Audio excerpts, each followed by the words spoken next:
নমস্কাৰ বন্ধুসকল, মোৰ চেণ্টুলে আপোনালোকক স্বাগতম জনাইছো।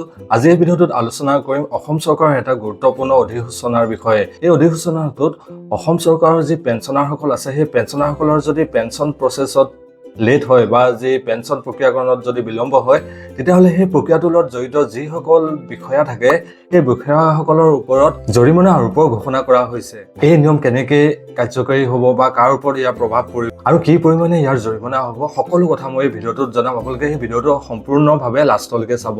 আহকচোন আমি ভিডিঅ'টো আৰম্ভ কৰোঁ। এতিয়া যদি আপোনালোকে নটিফিকেশ্যনটো মন কৰি দিছে, অসম চৰকাৰৰ administrative reforms training pension and public grievances যি ডিপাৰ্টমেণ্ট আছে, অৰ্থাৎ আমি যি ART PPG বিভাগ বুলি কওঁ, সেই বিভাগটোৰ পৰা অধিসূচনাখন জাৰি কৰা হৈছে।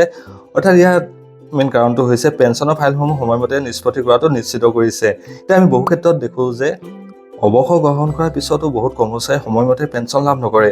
এই ধৰণৰ বিলম্ব কমাবলৈ অসম চৰকাৰে এই নতুন ব্যৱস্থা গ্ৰহণ কৰিছে। এতিয়া আপোনালোকে যদি নটিফিকেশ্যনটো চাই, ইয়াত ছাবজেক্ট দিছে, চাওক, inclusion of penalty provision for delayed in pension processing in the interest of ensuring timely processing of pension cases and strict adherence to the timeline prescribed by the government. The governor of Assam is pleased to order the following: imposition of penalty. The penalties shall be imposed on the head of offices where pension cases are found to be unduly delayed in violation of SOP and timeline prescribed by office memorandum. Eta memorandum number আছে আৰু এই memorandum numberটো যিখন SOP ওলাইছিল এখন 23/6/2003 এখন ওলাইছিলে।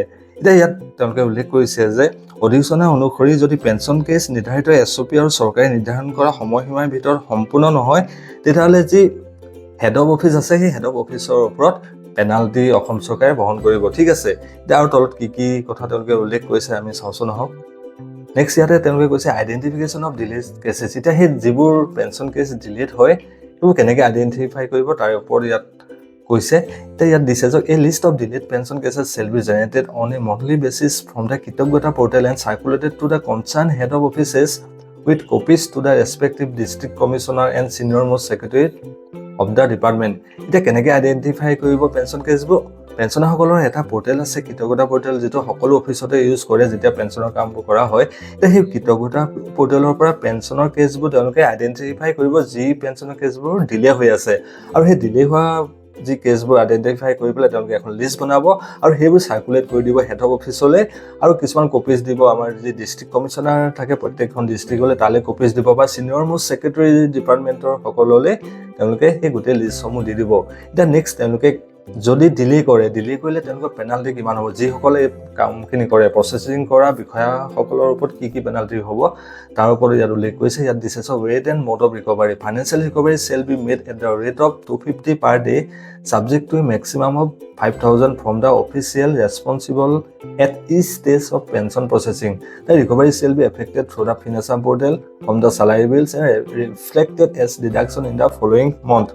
এতিয়া তেওঁলোকে যি ডিডাকশ্যনৰ কথা কৈছে, সেই ডিডাকশ্যনটোৰ কথা তেওঁলোকে কি কৈছে, প্ৰতিদিনে 250 টকাকৈ কাটিব আৰু সৰ্বাধিক 5,000 টকা কাটিব।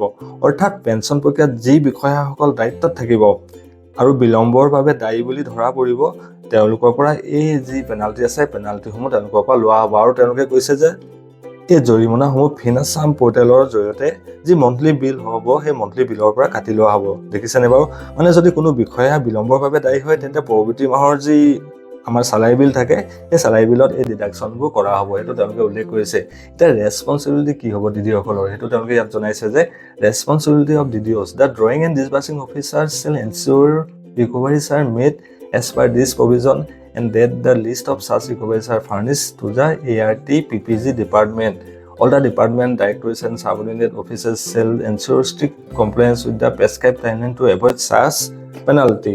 এতিয়া DDOসকলক কৈছে যে যি তেওঁলোকে ডিডাকশ্যন কৰিব, সেই ডিডাকশ্যনসমূহ যি প্ৰভিজন আছে, সেই প্ৰভিজন মতে লিষ্ট এখন বনাই যি ART PPG ডিপাৰ্টমেণ্ট আছে, সেই ART PPG ডিপাৰ্টমেণ্টক ফাৰ্নিছ কৰিব লাগিব। ঠিক আছে, এতিয়া কথা হ'ল এই নিয়মৰ ফলত চৰকাৰী কৰ্মচাৰী আৰু অৱসৰপ্ৰাপ্ত ব্যক্তিসকল কি তেওঁলোকে লাভ কৰিব।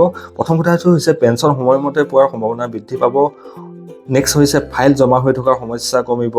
নেক্সট হৈছে বিভাগসমূহৰ অধিক দায়বদ্ধ হ'ব, তেওঁলোকৰ ৰেছপঞ্চিবিলিটি বাঢ়িব, কাৰণ পেনাল্টি যিহেতু দিব তেওঁলোকৰ ৰেছপঞ্চিবিলিটিটো বাঢ়ি যাব। চ' বন্ধুসকল, যি অসম চৰকাৰে নতুন অধিসূচনা জাৰি কৰিছে, পেঞ্চন প্ৰক্ৰিয়াত যদি কোনো ধৰণৰ ডিলে হয়, যি অৱসৰ গ্ৰহণ কৰাৰ পিছতো কৰ্মচাৰীসকলে এইটো ভোগ কৰি থাকে বা তেওঁলোকৰ যি মানসিক অশান্তি হৈ থাকে, সেইটোৰ কাৰণে যি এই নতুন অধিসূচনা জাৰি কৰিছে এইখন ভাল হৈছে নে বেয়া হৈছে আপোনালোকে কমেণ্ট বক্সত জনাব। এই ভিডিঅ'টো আপোনালোকে লগৰ যি পেঞ্চনাৰসকল আছে বা যি অৱসৰ গ্ৰহণ কৰা কৰ্মচাৰীসকল আছে তেওঁলোকৰ মাজতো শ্বেয়াৰ কৰি দিব। ভিডিঅ'টো যদি ভাল লাগিলে ভিডিঅ'টো লাইক কৰি দিব, ভিডিঅ'টো আপোনালোকে বন্ধু বান্ধৱীসকলৰ মাজতো শ্বেয়াৰ কৰি দিব। ধন্যবাদ।